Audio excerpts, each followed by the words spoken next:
This podcast is part of the Batman Universe Podcast Network, hosted by the BatmanUniverse.net.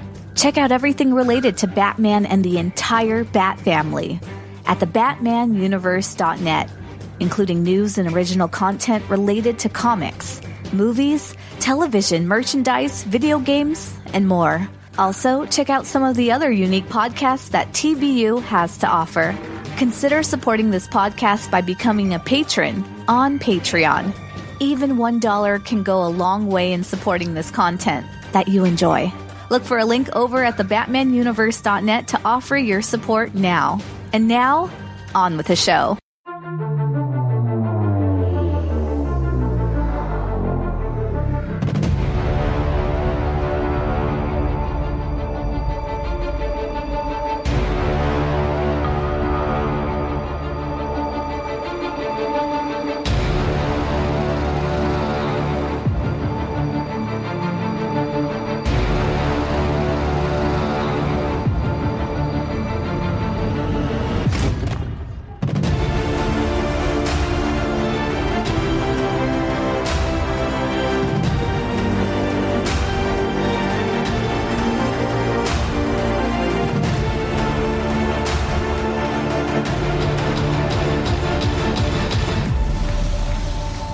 Hello and welcome to the Batman Universe Comics Podcast, Season 15, Episode 10.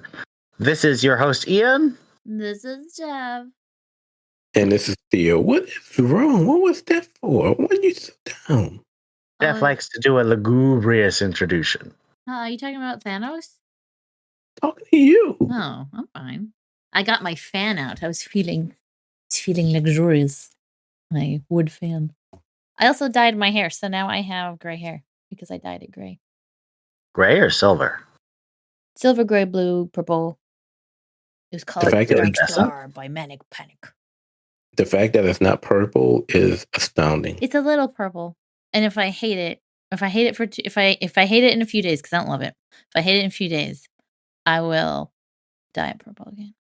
Because I always have purple in the house. Because you never know when you're going to need purple hair. You don't. Steph and purple need a better combination. Steph and purple go together like Batman and Batgirl. No, hold on. That was a terrible thing. Geez, That's not what I meant. No, that is not what I meant. Peanut butter and jelly. Peanut butter and jelly. I was trying to say something batty, and it didn't. You're about to get just it goes together like right Spoiler and Tim Drake. Yeah. Or Stephanie, me, and my hubby. Well, yes, one would hope. Anyway, if you join the Discord, I'll post a picture of my gray hair. Yeah. You being the people who are listening. So, there's not really much news. Night Terrors Part 2, the solicitations for August posted. There's no real announcements at all about Batman stuff. The closest we come is the Nort's Illustrated swimsuit covers issue, which is funny, but I've already bought the swimsuit covers I want, and so I don't need them again. I am really just not feeling Night Terrors. Yeah? Tell me I'm wrong to feel this way, but I'm just... No, you don't. You're not. There's an audience for it. We're not the audience for it. Well, at least apparently Theo and I don't know how you feel, Ian, but just no, I don't care. I mean, I'm not a horror guy, so the heavy emphasis on horror doesn't make me excited. But there's a lot of people that are, and kudos to them. Yes. This is for them. That's true. Did I happen to plan my vacation while the last one came out? It's possible. I am getting the Dust and Wind covers, and that's about it. But even I think some of the miniseries sound really fun, but that's mostly because I like the creative teams.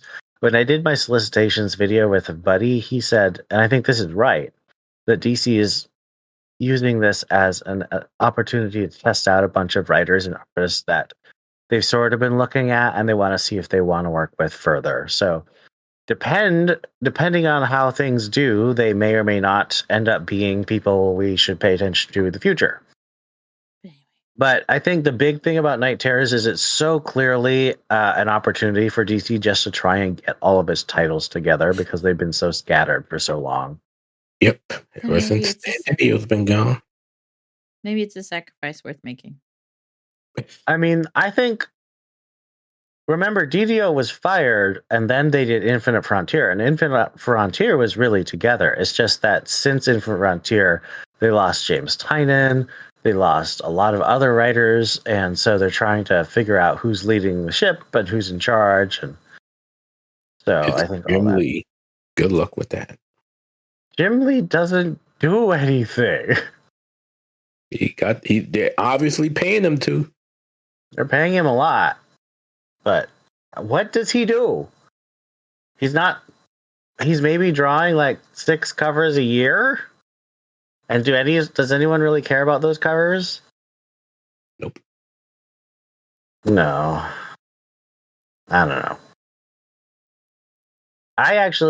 I've been feeling like Dawn of DC has been slowly building in enjoyment and anticipation. I think people are starting to get on board with it as a fandom.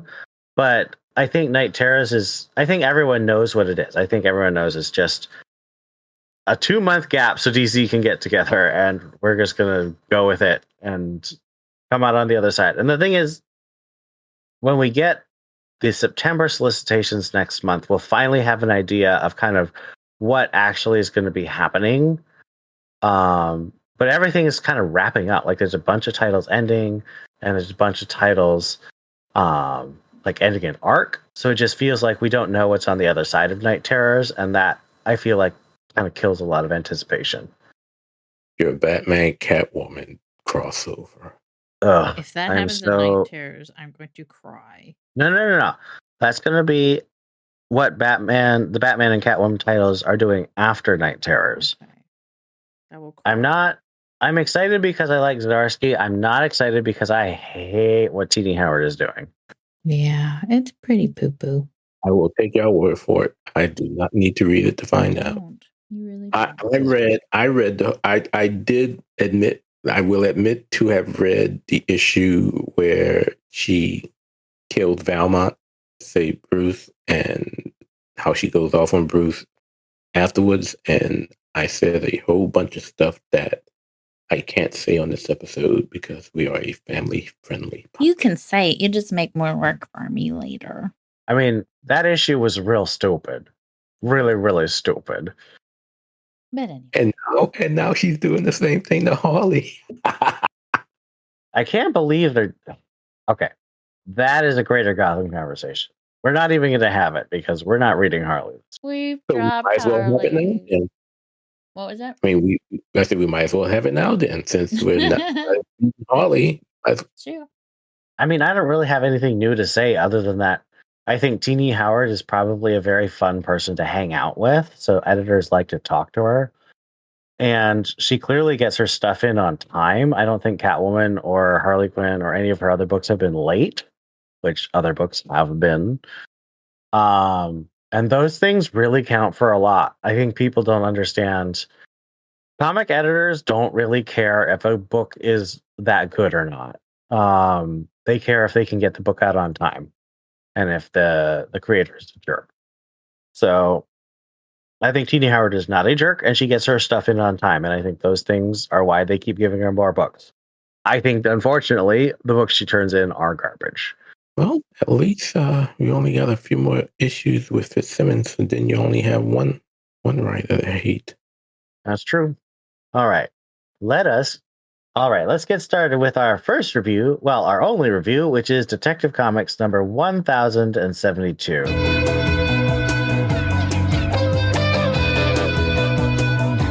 Our main story is written by Ram V, and art is by Ivan Reis and Stefano Raphael. Gotham Nocturne Act 2, The Fall. In the present, Prince Arzon is wearing a golden mask, beats Batman brutally, and tells him that Batman is about to fall. Earlier, the Orgum Palace grand opening celebration lights up the sky with fireworks as Nightwing and Cassandra Cain Batgirl patrol above and below. Oracle connecting them all, and Batman makes his way to the heart of the reality engine machine. Nightwing faces a man who transforms into an asthma demon and flees. Cass takes out several guards, but finds the cage she scouted earlier empty, all the prisoners having been attached to the asthma demons already. Jim Gordon tries to persuade Commissioner Montoya that something is wrong with the Orgums, but she rejects him and denigrates his partnership with Batman. Jim leaves sadly, reminding Renee to ask the right questions. Batman beats down the werewolf and fleshcrafter guards. Ugh, sorry, I need to start over. That's disgusting. Batman beats down the werewolf and fleshcrafter guards with silver and blood thinners, then passes by the creepy eye lady who warns him of his sacrifice to come. As Nightwing battles the Asthma, Prince Arzan attacks Batman and says he must choose to let the explosives kill the celebrating people or let the reality engine bend history to the Orgum's will. On the ground, Montoya's police see the top of Orgum Tower explode. That was helpful because I don't think I really understood what was happening when I was reading. Well, that was after reading it twice. I seriously thought Bruce pulling the lever was him destroying the tower. Well, I don't think it's clear It's what not clear. actually happens. Because they just go back and forth everywhere, jumping back and forth between this scene and that scene and this scene and that And scene. the past and the future and the present. Right. So you've got your past, you got your present, you got on the ground, you've got the Bat family with 3 different layers of Bat family. So yeah, there's a lot going on. But so this is part 1 of Act 2. I am happy you clarify that for me because I wasn't sure if that was the case. Yes, it is part 1 of Act 2. We just finished Act 1. But the thing is, it's so weird because we pick up literally just after the last issue, right? Mm-hmm. So does this... So let's have some pros and cons. Like, how does this feel on a negative in terms of the start of a new arc? And how does this feel like, what are things that seem like positive or reasonable parts of being the start of a new arc? Well, I mean, just right off the bat, there was 2 things that had my interest in the first arc, which were, or I guess one of them was the prelude, was Two-Face and his struggle, and Shoes, or whatever she's calling herself now, Cheshire Cat 2.0, and Grundy. And they were on the cover, and I was so excited. And they're not in the issue. So that was This is typical DC. How often do they do that? Like, to trick me into thinking the only thing I was looking forward to in this story wasn't in the story. I don't know. I don't know how to answer your question because I just don't understand how the story is structured because the prologue was so freaking long and slow. And then the last issue had Batman completely flip-flopping his strategy. I still haven't done my sit-down read-through. And the more issues we get, the less excited I am about a sit-down read-through, which is why I keep procrastinating on it. This doesn't feel like an Act 2, but it does. I don't know. Actually, I have to take that back. Actually, last issue was the start of Act 2, which is even more confusing. It is even more confusing because that's when he did the flip-flop. And so it's just... Yeah. So this is technically part 2 of Act 2, but it has a completely different... Yeah, I've lost my ability to understand how Ramvi is structuring this. And other than everything going to crap, I don't see what's happened. I mean, the only thing that really happened, quote unquote, is that now the hand is on the button of the machine. As before, they just didn't know where the machine was. Yeah. So here's a question. This is what originally made me think this was actually part 1 of Act 2. Is that nothing really happens in this issue. Mm-hmm. Batman walks through a tunnel, fights a bunch of guards, and then he gets beat up by Prince Arzan. He doesn't accomplish anything. And that feels sort of like a first issue of an arc. you know? Mm-hmm. But like literally nothing else is accomplished in this issue. Unless you count the blowing up of the tower, but we don't know why or how or who blew up the tower. Or to be honest, when? Because the story flip flops around so much. Maybe that was last week. Also true. Also true. So that's kind of why I wanted to try and figure out. So if this is the second issue of part 2, we can still reasonably say that we're setting things up. Yeah. But the fact that it doesn't move forward in time at all makes it feel like we're still sort of churning our legs in mud of not moving forward in an event. And I don't care about the event. I think that's the other thing. There's nothing in here that's drawing me in. Like now we're even, I mean, not to spoil the future in 20 minutes, but the backup is giving us a more human, maybe, look at Arzen. At least we get to see him as a child or Prince, whatever his name is. I don't care. He's not empathizable. Is that the word? I don't like him. I mean, I will say it is fun to see Cass and Dick Yes. and Oracle supporting, and that's cool. The problem is none of them do anything. Cass finds empty cages. Oracle like tells them stuff, and Dick finds a bunch of Asthma demons, but he doesn't beat any of them. He just sort of fights them. That's what I think really frustrated me most about this issue. Is it felt like actually nothing happened. And for a once a month book, that's lame. Because nothing did happen other than that's the kind of thing you can kind of get away with when you're writing a twice a month book. Like if you look at a lot of James Tynan's issues of Detective Comics, he wouldn't move the story forward that fast because it was coming so quickly. So he spent a little more time on like world building and character building and all that stuff. backstory, blah blah blah.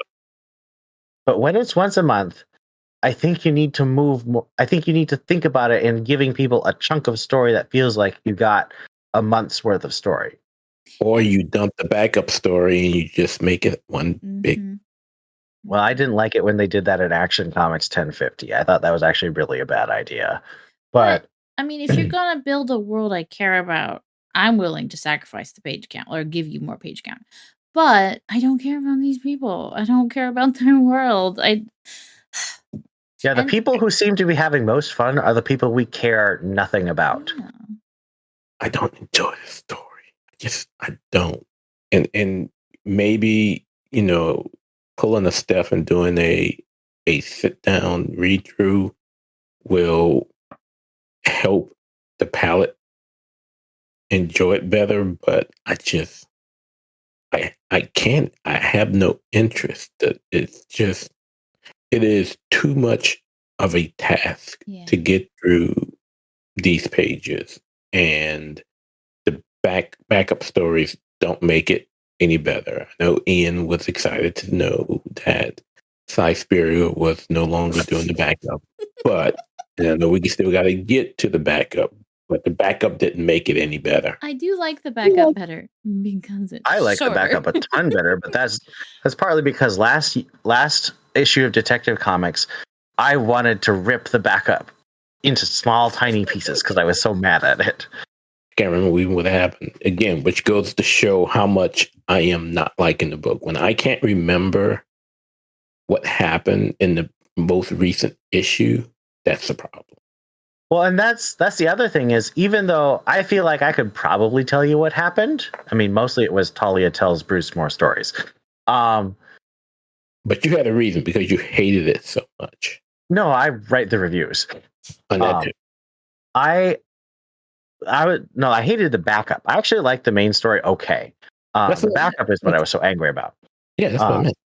But I really think that pacing needs to be picked up. And I understand we're in the middle arc. We're supposed to be, and this issue is called The Fall. So obviously Batman's going to lose. And my guess is, since next issue is going to be the last issue before Night Terrors, he's going to end really badly broken. But does it have to take this long to get there? Because it feels like this investigation has gone so slowly, and I felt some hope 2 issues ago when Bruce was telling Oracle, okay, we got to get our investigation together. We're going to make our plans. And then last month, Bruce was like, no, we're going to fight him now. We're going to do everything. It was like, you're going in half cocked. And then, as we expect, when someone goes in half cocked, he fails and falls on his face. But do we need 3 issues of him falling on his face? You know? Yeah. That feels excessive. I feel like you could. And I just feel like I'm not getting enough stuff. Like, if you get enough stuff in the story that I'm enjoying what's happening, and I'm not hating what's happening. Like, I kind of like what's going on with Cass and Dick and Babs, and I kind of like what's happening with Montoya and Jim. But it's not enough. Like, I don't know what it is, but I want it to click together just a bit more. Oh, and the boy. I like the boy. Or Sorrow. Yeah, and the boy's completely disappeared. Yeah, I like Sorrow. I like Two-Face. I like. There's a lot of things I liked about the story. They're just taking them all away. Was it the last part of the Free story? That was the backup last issue? That was the last time we saw him. Yeah. Okay. Come back, Nero. We Come need back. you. All right. Yeah. So to answer your question, so to answer your question, no, it doesn't feel like it's the first issue. It doesn't feel like it's the second issue. I don't know what it feels like either. To quote Steph, the Eternal Middle. It's just there right now. When it comes to Detective Comics, everything is just there, and I don't know if it's a pacing issue or a story issue. I don't have an interest in the organs or anything. I hate the idea of how he seems to have rewritten Raz's past again. I don't have an interest. I don't like the idea that Cass has a full vocabulary, but that goes beyond just detective. That also goes into Batgirls and everything that I've loved about Cassandra Cain. But it's just so task-worthy to get through this title that it's so unfortunate. However, sorry, it's just so unfortunate to get through this issue. Although I do love Yvonne Reese's art, I cannot express that enough. I did like the art a lot in this issue. The art was great. Insert my perpetual rant that I don't understand why DC can't get an artist who can do a monthly book on Detective Comics. Okay. Anything particularly well, okay, let's talk a little bit about that Jim Gordon and Montoya scene. Does this feel at all consistent with where Montoya was at the end of Blue Wall? No. And even within the issue, because she's this whole blah vigilantes blah Batman, and then she's looking at her costume, her question costume in her desk. Yeah. And Jim calls her out on it too, doesn't he? I thought Jim was pretty good. I was just like, I was surprised that Montoya would stoop so low and hit him with, well, you failed because you relied on Batman. Right. And I'm like, what? That's not the Montoya. Was that something that you felt developed in Blue Wall? No. Like, was Montoya getting really hardcore anti-vigilante in Blue Wall? There was hardly any vigilante. There was no vigilantism. There was no vigilante. I mean, the closest we got to vigilante was her pulling open her desk drawer. Right. So this just feels out of nowhere. And that's one of the nastiest things, because I love so much about No Man's Land. And one of the things I love is how Gordon, just before No Man's Land, went to other police departments to see if they would hire him. And they all laughed in his face because they said he's a joke who relies on Batman. And he told Montoya this. He told all the police who chose to stay with him in No Man's Land this. And then for her to turn around and throw that in his face it doesn't feel like Montoya. And it feels like it comes out of nowhere to me. That's just so weird. I mean, again, we don't know. There's definitely some off paneling going on here between what happened at the end of Blue Wall and here, because we see again what's his name is back on the force, it seems. Brooks. As one of her. No, not Brooks. Brooks is the Batgirl guy. Who's the probation officer? Wells. Yeah, and he's no. I'm assuming he's no longer a probation officer. He's in some other type of. Yeah, because you said that in one of the other issues that he's in some other. Yeah, in Batgirls, you say that Wells is not a probation anymore. Yeah, it's just. I don't know. Well, it was in one of these issues also when she was looking at his profile. Oh yeah, they did mention that. But still, part of me appreciates that there is that cross-pollination of characters. I just wish there would be consistency of characterization, and at least some connection or some story that let us know what happened. Because as far as we know from Blue Wall, he walked away through GCPD, and next thing you know, now he's buddy with Montoya. Yeah, but he was one of my favorite characters in that. I thought he was a cool character. I'm glad that he's staying around. I just wish that they would be consistent and make it make sense. Well, I thought all three characters in Blue Wall were good characters for what they were written to do. Mm-hmm. I still didn't like the other two very much. Well, that doesn't mean that they're bad. They didn't connect with me. Well, they each had a part to play.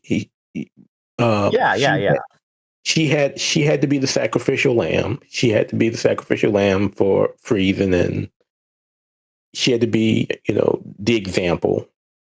And, he had to be the, not the probation officer, but Danny had to be the one who broke, the one that everybody was so sure about, but who ended up being broken. Murdering Renee's. Oh, I'm still angry about that. That was so sad. Ridley. I hope he doesn't come back.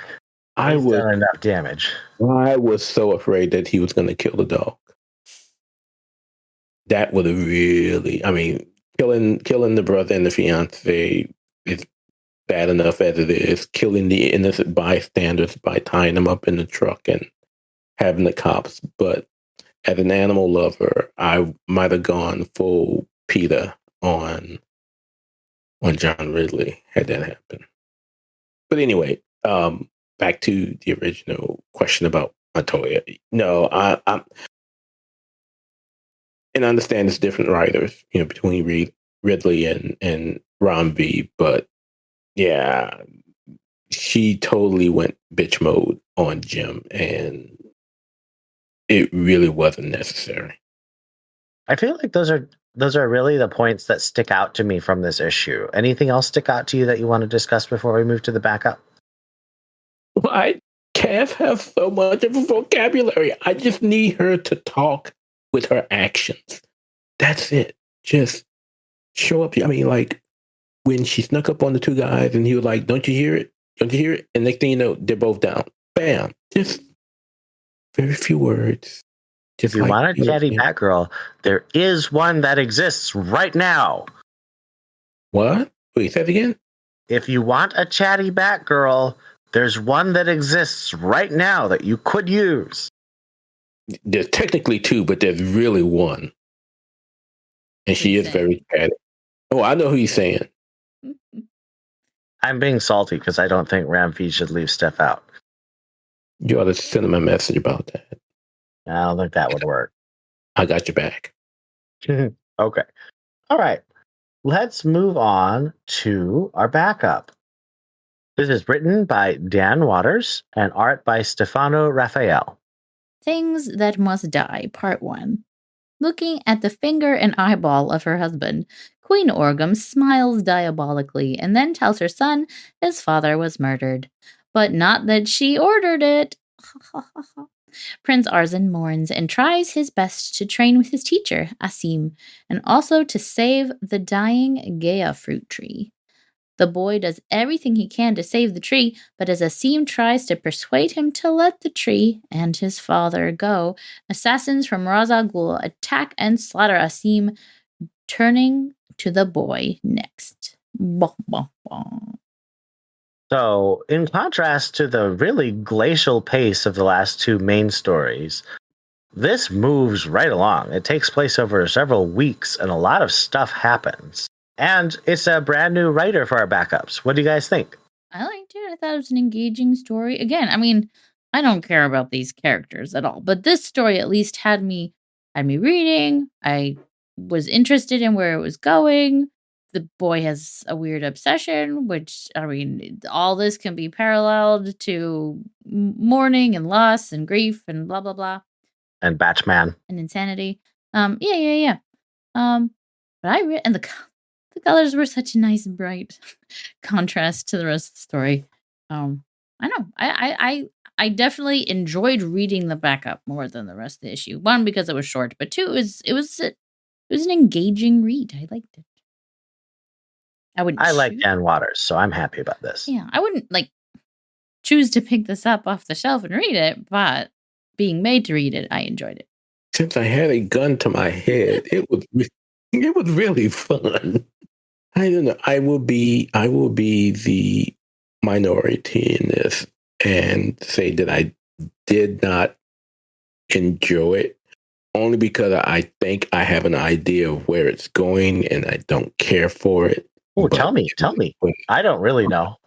Oh, I really think this is going to tell the story of how Ozen becomes the evil kid that his mom wants him to be.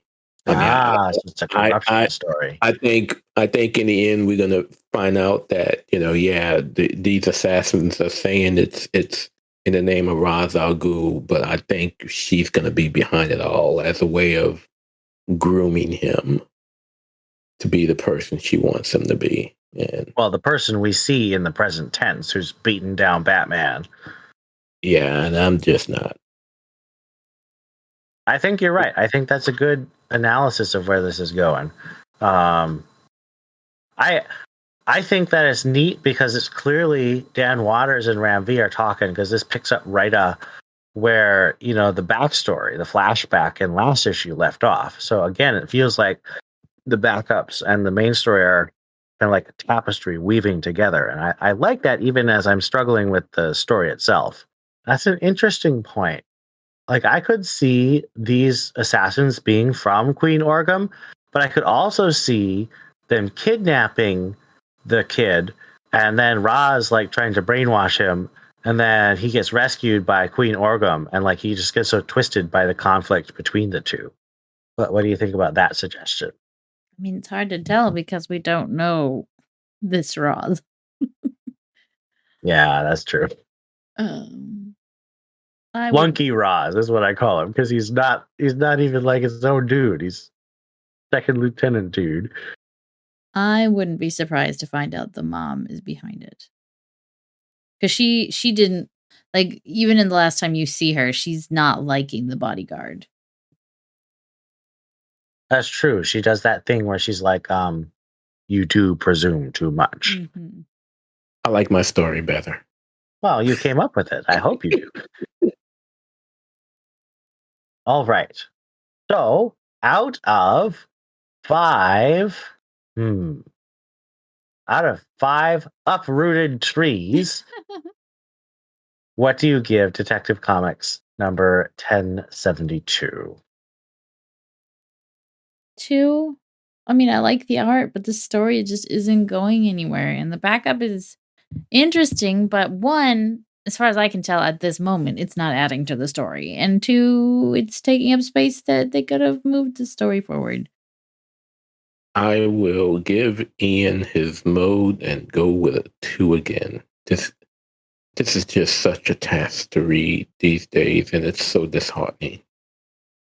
I'm still on the 3. It's still much more readable to me. And the backup did give me a big ups, partly because of the relief of not being Spurrier. That gives us an average of 2.33, and as Theo says, a mode of 2. Yeah. Whether you are a first-time TBU Comics podcast listener, a 13-year veteran, or anything in between, we'd love to hear what you think about this episode or any of the comics we discussed. Send emails to tbu@thebatmanuniverse.net. Join our Discord server linked at thebatmanuniverse.net. Send us a tweet at TBU_comics. Or, if you're a patron, leave us a comment on our Patreon page. We'd also love it if you left us a review on iTunes. We'd love to read your comments on the next episode of the Batman Universe Comics Podcast. Batman may claim he works alone, but we know that he needs the Bat Family. Join the TBU Bat Family and let us know what you think. All right, let's move on to Greater Gotham.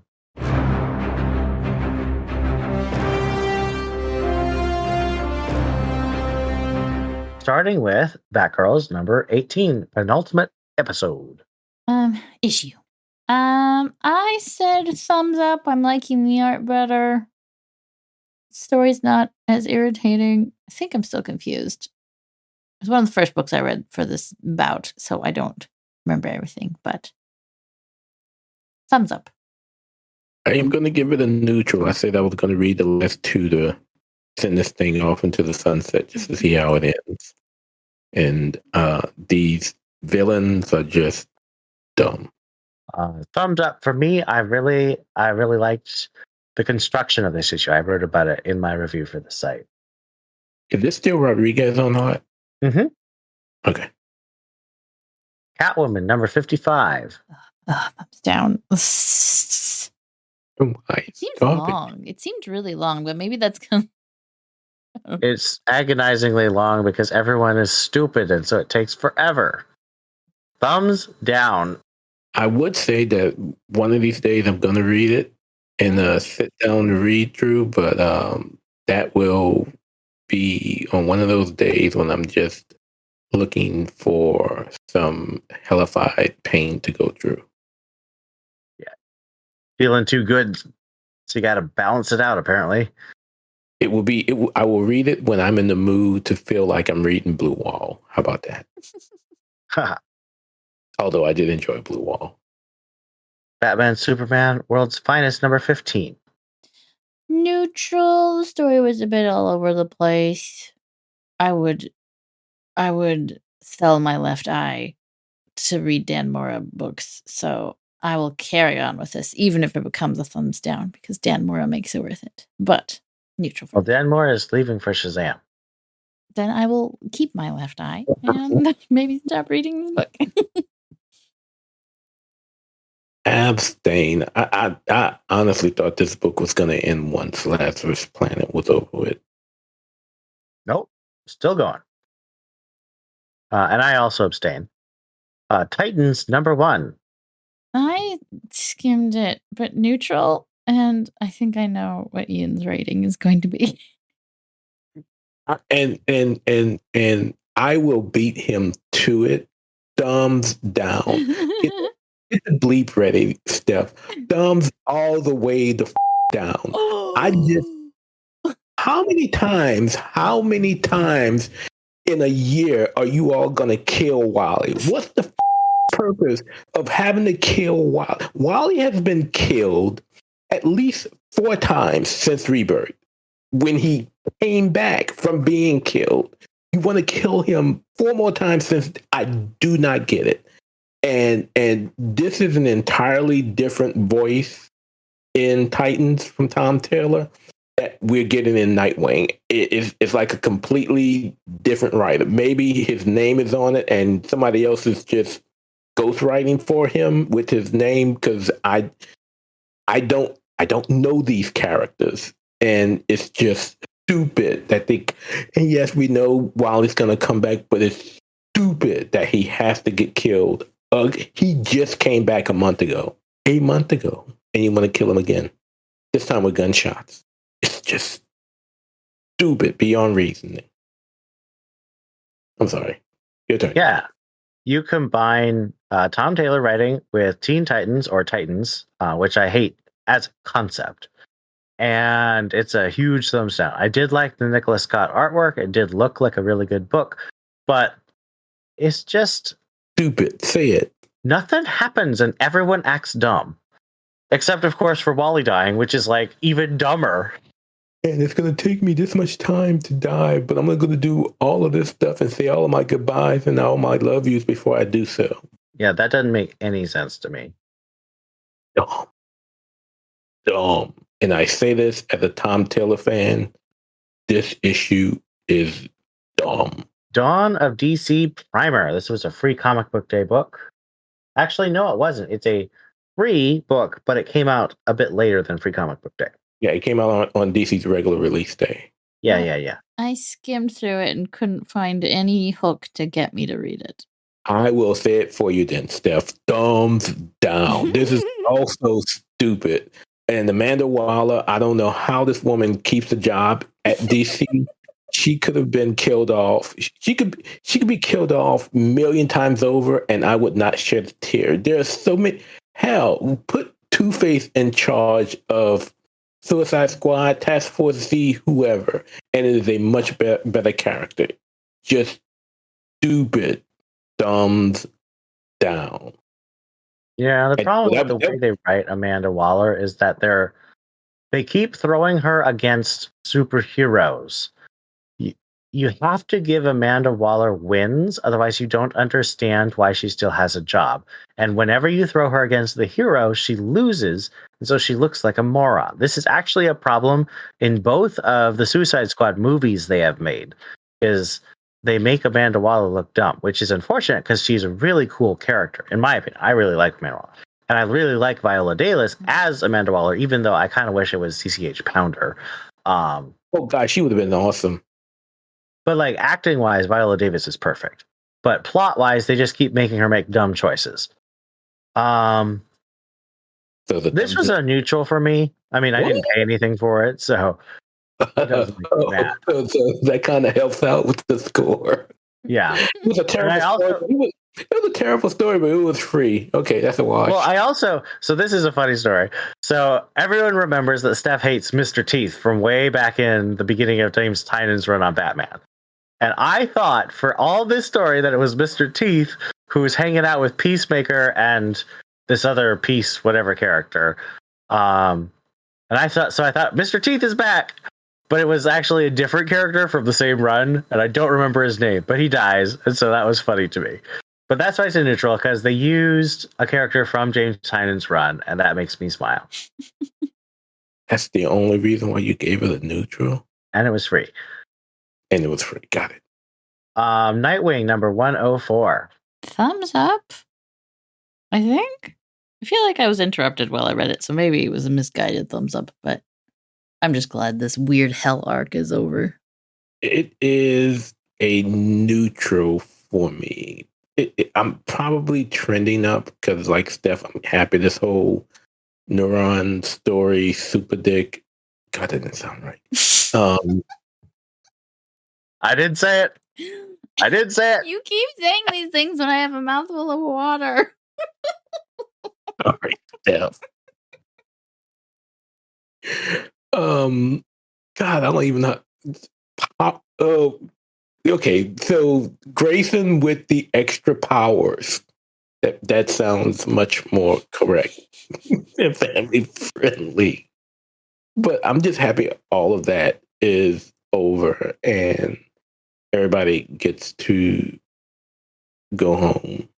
But yeah, it wasn't a great issue. So here's my problem with the way Tom Taylor wrote this book. And I actually did read it. And I feel like I need to go back to not reading it because I keep saying the same thing over and over. And everyone knows what I'm going to say. There is no struggle, especially when you give Nightwing superpowers. All he has to do is punch the bad guy. Or his friend comes in and punches the bad guy. It's not a serious fight. It's not a difficult fight. He doesn't have to pull any cleverness or any special athletic ability. He just punches the bad guy, and that's how it wins. Or if it's a superpowered bad guy, one of his Titans friend comes in with superpowers and punches the bad guy. That's not a struggle. That's equivalent of like a story about a character who has invulnerability and super strength and just walks around like tapping people, but because he has super strength that like knocks him out. Like I am not saying that you can't write a good story about Superman. Obviously, you can. Both Action Comics and Superman currently are very excellent stories. They're using difficult situations that are plotted carefully to make Superman have, he can't just punch everything. He has to think his way through problems. This comic is structured in such a way that you just punch the bad guy and that's it. There's no cleverness. There's no struggle. And so it's a big thumbs down for me. Again, art was great. Not hating on the art, but structure of the story very poor. And the backup story wasn't great either. Oh yeah, and why is there a the backup in story? Because I felt like I had Baby John back. It did not look like Baby John to me. It didn't look like Baby John, but he had the innocence of Baby John, and I love that. The story I couldn't care less about, but I love John. All right, DC Ruby number 4. Thumbs down, and I'm gonna drop it so we can drop it from the lineup. All the charm of Ruby comes from the relationships and the chatting and the talking and the stuff that happens when they're not fighting Grimm. When all they're doing is problem solving and fighting and figuring things out, it's not fun. It's not charming. The delightfulness of the characters is completely lost. But didn't we kind of expect that? Didn't you kind of expect that? Well, I feel like the other one where the Justice League is younger, like there was more banter, there was more talking. I didn't read too much of that one because it was also not very interesting. But I don't know. I feel like I feel like DC doesn't tell good stories anymore. It's like, I think one of the reasons I like Nightwing, where I totally agree with your assessment of storytelling in Nightwing. I like he makes room for the character beats and the relationship developing. I like that. But yes, there has to be good storytelling, good adventures, good plots, whatever. But Ruby is sacrificing the characters for the plot, and it's not a very interesting plot. Yeah, you do have to have a balance. I mean, my problem with Future State Gotham was it was all plot, and the characters were absolutely interchangeable and pointless. I can't say anything bad about that book. I love that book. That book was so bad. I don't understand. Future State Gotham. So terrible. It was awesome. So terrible. It was amazing. All right. Speaking of books that are so terrible, Tim Drake Robin number 9. Oh, no, I said neutral because the art is better than it has been. The art is great. Doesn't make it a good book. And Bernard was psycho. Poor guy. I don't know. Maybe thumbs down. Yeah. I like Batgirls. I only want to see how it comes crashing to an end, and I'm currently seeking legal counsel on whether or not I can sue DC for my time back. Thumbs down. This book is a classic example of what I call Marvel's hero versus hero mentality, where two heroes are bumping into each other, making the absolute dumbest possible choices so that they fight. I hate that plotting, and I'm tired of it. Thumbs all the way down. DC Pride number 2023. There's about 3 or 4 stories that have some connection to Batman or the Batman universe in it. I think there's 4. I think I counted 3 before because I forgot about the Batwoman story. Thumbs down. These aren't good stories. They're barely stories. I'm not knocking the pride. I am not knocking the message they want to get out. They're not.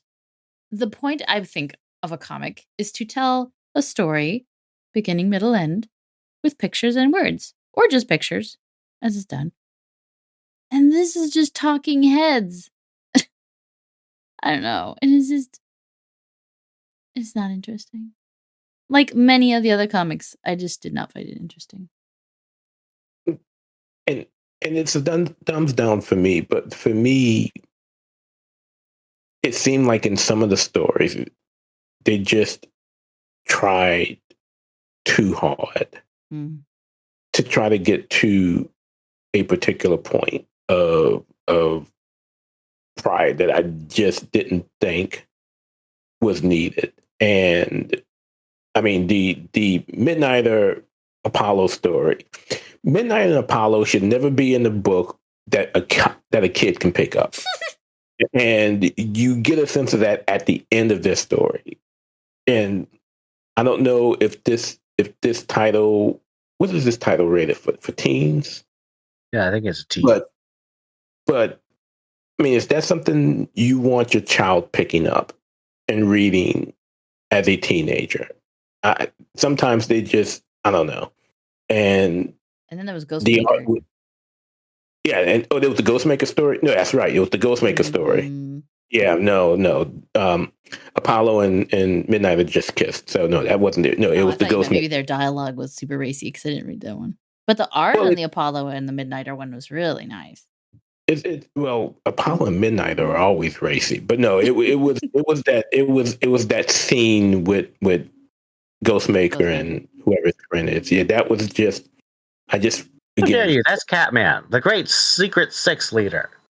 Okay, but for a book rated for teen, would you want your young teenager seeing that? And I know I wouldn't want my 13-year-old, my 14-year-old seeing that.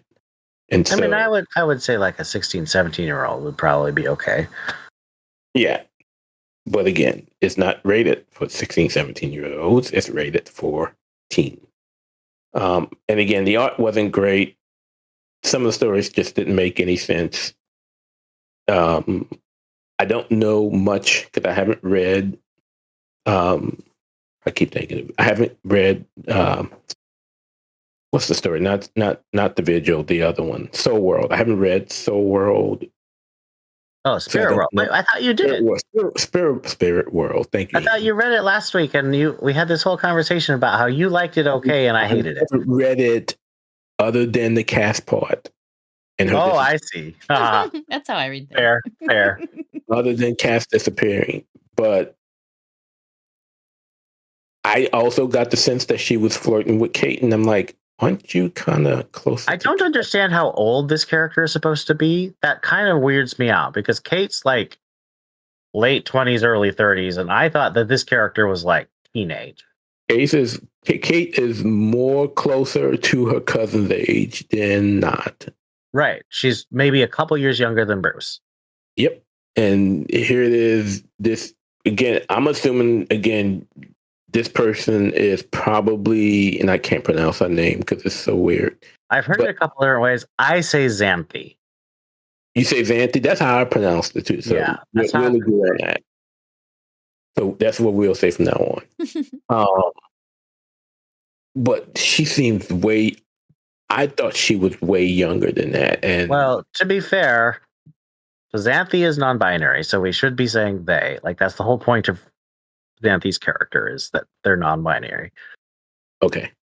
I'm just saying because this is a pride issue, and that's like a huge thing. I know, understood. No, I'm just the whole idea of them flirting with Kate, because there were definitely parts where they actually seemed like that's what they were doing. No, I agree. I think that was writing, and it just didn't feel right. It feels weird because I always thought that Xanthi was the same age as Cass, and like, no. Yeah, totally agree. Again, this is like the Bruce Babs thing. It's just like, I don't want it. Yeah, like I said, it just seems like DC tried too hard for some reason, and it just didn't. Well, I know why. The reason is they think that this will get them lots of sales. But I feel like this is pandering in a bad way. So I think, well, just to get it out of the way, thumbs down. I thought all of the stories were very poorly written, and I think that this does their cause a disservice. If they want to make a cause that is, supporting the gay characters and like having representation, they should do it well. This is embarrassing. If you are a character, if you're a person, if you're a reader who wants to identify with these characters, these are stereotypical, they're shallow, they're just very poorly done stories about these characters.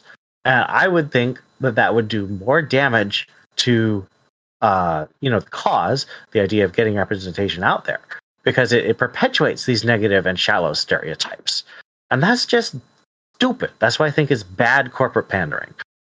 And he hasn't even mentioned the Tim story, how much And then we get to the Tim story. So let me say, I was really mad because I think I really like Secret Six by Gail Simone. And I really like Thomas Blake. I want to say his name's Blake. Catman. I think he's a really cool character. And I like Ghostmaker too. But they were so bad in that story. That was really, really bad writing. And then I don't even remember the other stories that I read. I read the whole thing, but I don't remember. But probably because I got so mad that it just wiped everything from my memory.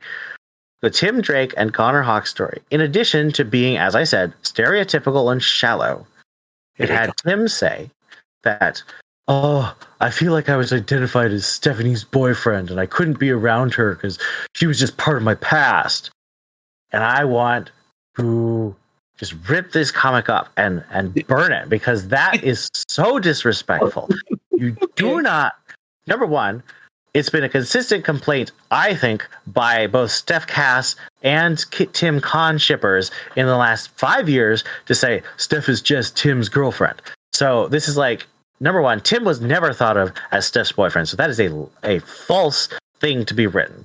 Number two, just saying, "Oh, I didn't feel like I wanted to be around Steph because she's just my past."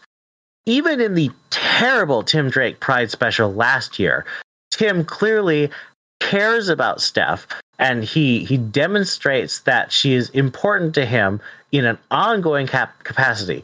He's not treating her like dirt or like she's part of a past that he doesn't want to return to and doesn't have any connection to anymore. This is trash. And Nadia Shamas, who wrote this book, is now on my permanent "I do not like this writer" list. So there's like four people on this list right now. And of course, Dan Didio has the top spot. But Edie Howard, Megan Fitzmartin, and now Nadia Shamas are permanently on this list. I will try things because I do this podcast, but they have burned themselves in my vision, and I do not accept it at all. I was really waiting for Ian to say, "Bitch, please. I can't believe you would say that about my friend Steph." He's been really upset.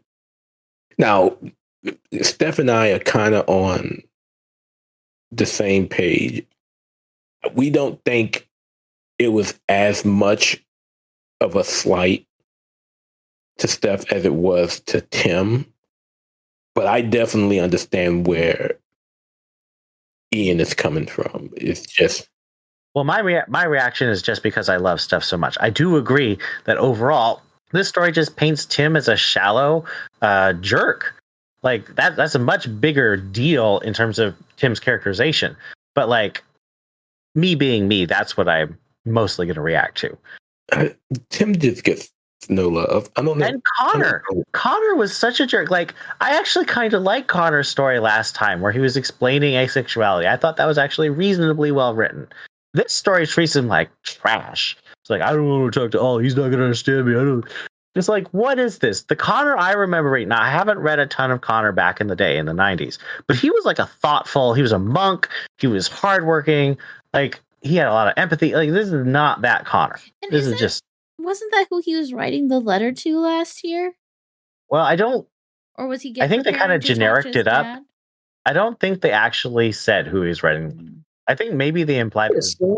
I assumed that he was writing it to Ollie. Not saying that there was anything that pointed to him writing it to Ollie, but I just assumed, considering the story, that that's who he was writing it to. Yeah, because he talked to Damien about it, but I feel like they never revealed it. And I think that's also stupid. They should just have him write to Ollie. I mean, Ollie would be totally okay with it.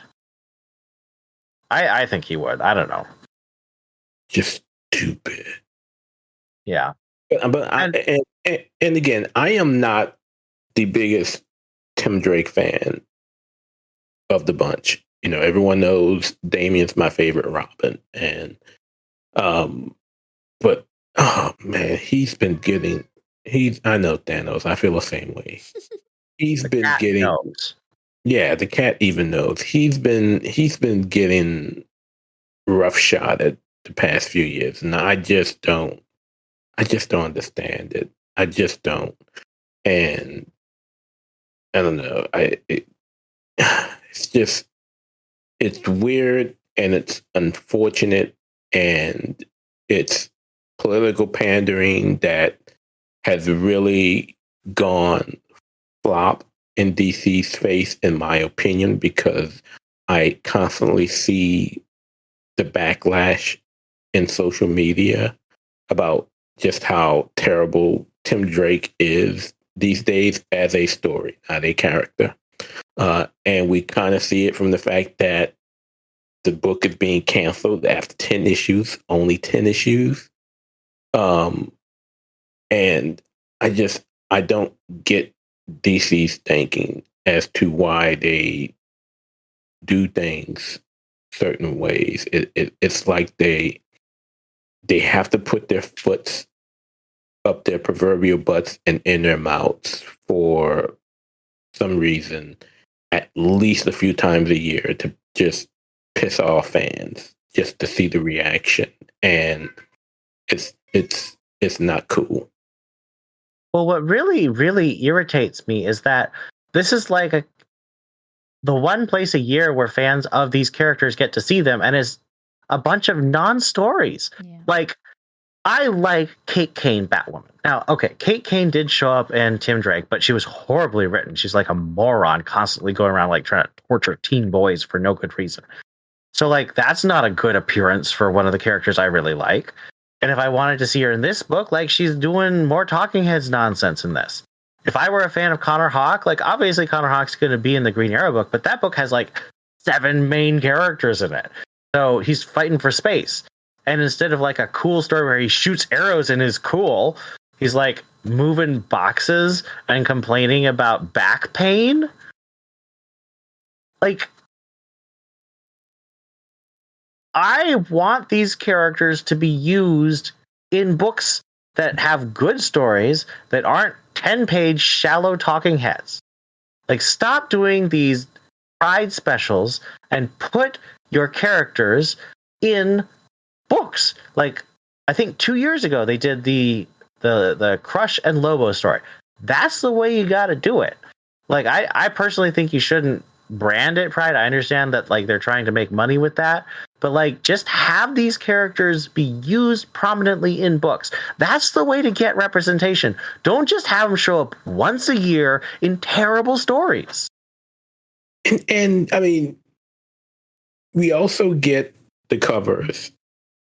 I mean, I throughout like the book. covers. And the covers are wonderful. It's a great way to represent Pride, But that's not a especially story. especially in how they do it. I'm not talking about the story, but I'm just saying, if instead of, as you mentioned earlier, of just basically creating stereotypical books that just seem shallow and in many ways more insulting than it is in honoring Pride, just quit it. Do your covers, which again have always been well received, and use your characters on a regular basis. You want to show representation and celebration of representation. Use the characters that you have in the books that you publish. We And shouldn't don't have give to them the wait. Fitz card. We shouldn't have to wait a year to one time a year, 1 month to get one anthology with some terribly written stories. Use these characters in books on a regular basis. And again, just give us good stories. Give us good stories for who they are. Give us a great Renee Montoya story. As dark as Blue Wall was, it was a really good Renee Montoya story with all the things that she was dealing with. do stuff like that, but to try to pander with a stereotype is a disservice. It really is. And then you do terrible art with it. So Okay, and let's move on to our last title, Batman: The Brave and the Bold #1, also known as Zombie Urban Legends. no, it is not known as Zombie Urban Legends. Urban Legends 2.0. I like Zombie Urban Legends because I am not a I'm zombies telling fan. it's zombie because it's raised. Well, that's from the point, dead. because I hate zombies. It was okay. So it's again is 4 stories, 1 short, 2 short, 2 long, and it's $8. The Tom King one was the Tom King one.